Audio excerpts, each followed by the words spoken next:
I just want to talk a little bit more about confusing credibility with popularity or vice versa. I want to talk to you a little bit first about like the backstory behind this. So obviously when we're coming into February, as we're approaching March time, there's going to be a cohort, a absolute shit ton of fitness influencers being directed at you either via targeted ads or just all over the shop on Instagram. Because obviously when you come to the end of February, people start dropping off of their New Year's resolutions, they start dropping out of routine, and they start, needing a little bit of help from other sources. And that is when influencers kind of come out of the woodwork and they start saying that you need to buy their shit, or you need to follow their workout routines, or you need to do this, and this in order to get the results that you want. But the issue with that is that these influencers usually have zero credibility. They usually have zero credibility behind them. They usually have no experience or obviously credentials backing up what it is they're saying. They probably have never helped somebody in your position before in their life. And the only reason as to why they're popping up on your feed, or they've got a lot of likes, or they've got a lot of shares or anything like that, is because they're popular. Now, most of the time people can kind of understand why they're popular. For example, if they are doing a shoulder workout in a gym and the first thing that you see is their arse with shorts rolled up to their butt cheeks, so much so that you can see what they had for dinner last night, right? That's usually one reason as to why they're popular. Another reason, and that happens with not just lasses but also lads as well. Obviously you see a lot of lads with their shirts off, training with their shirts off, etc., trying to obviously promote that you should buy their fat burners or whatever it is, you know what I mean? But also it comes into play whereby they might say something really, really controversial. So they might say something really, really controversial. It might make people laugh, even though what they are saying has no evidence to support it. So for example, let's take Eddie Abu as an example. He's recently getting a lot of traction because he's starting to promote that you should be looking at your blood glucose in order to obviously accrue fat loss, and that you shouldn't be eating sugar, from fruit, you shouldn't be calorie counting, etc. And obviously all of what he's saying is kind of backed up with kind of like a humorous tone. I know one of his catchphrases is "wake the fuck up" or something like that. What a bellend. But basically because of this, he's saying something that goes against the grain of what everyone else is saying. He's also saying something that's pretty controversial. So for example, he's saying, oh yeah, you don't need to worry about calorie tracking, you need to worry about your blood glucose in order to cause fat loss. And then he's obviously saying that alongside with lots of humorous tone, which makes him pretty, I guess, popular with people who have obviously tried calorie tracking before and need somebody to say, calorie tracking doesn't work, even though it does.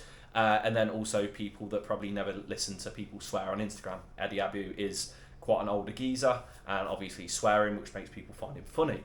Now that causes him to be popular because people find him funny, people like his shit, people share that to other people, and then people share that around, and then that around, and that is how it spreads. That is how his videos spread, that is how this information is spread.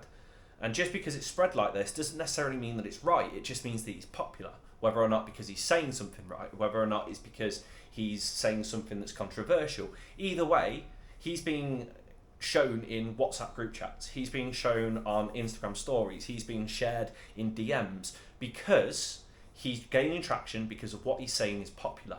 That doesn't necessarily mean that he's got credentials, that doesn't necessarily mean that he's got credibility, it just means that he's popular. And there's a difference between being popular and being credible. Being credible means that you've got experience dealing with fat loss, got experience with dealing with people struggling with fat loss, got experience and results from other people who have done this in a sustainable way.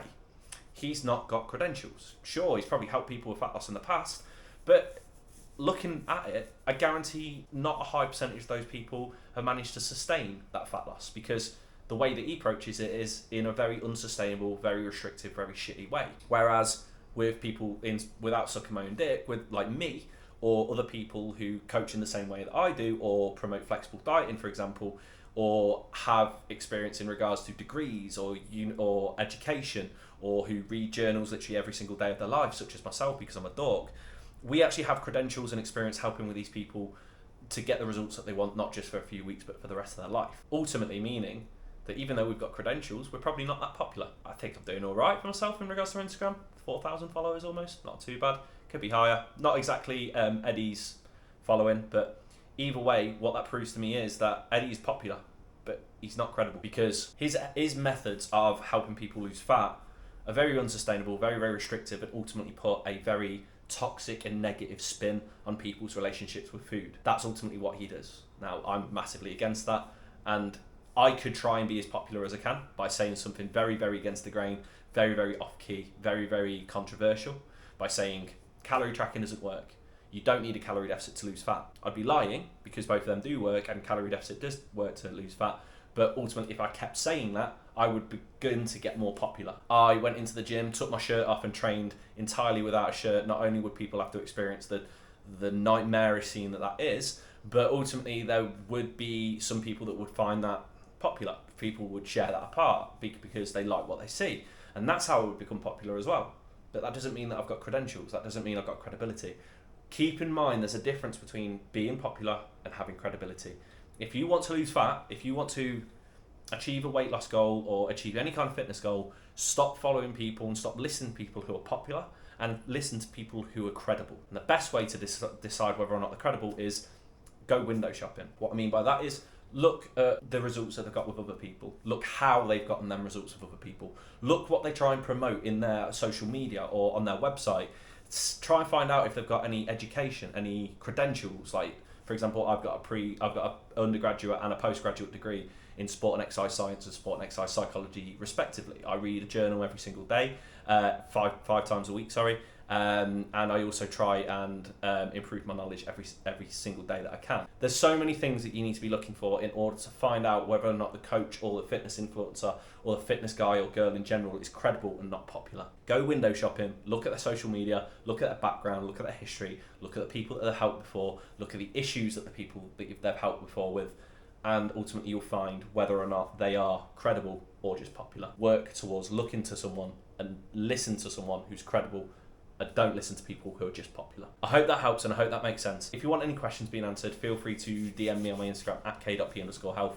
If you want any of my free guides, including my Ultimate Eating Out Guide, my 5-ingredient recipe book, and my free alcohol cheat sheet, feel free to send me an email, kieran@kphealth.co.uk, and I'll send that through to you, no strings attached. In the meantime, have a lovely rest of your day, have a lovely rest of your week, and I'll speak to you again very soon.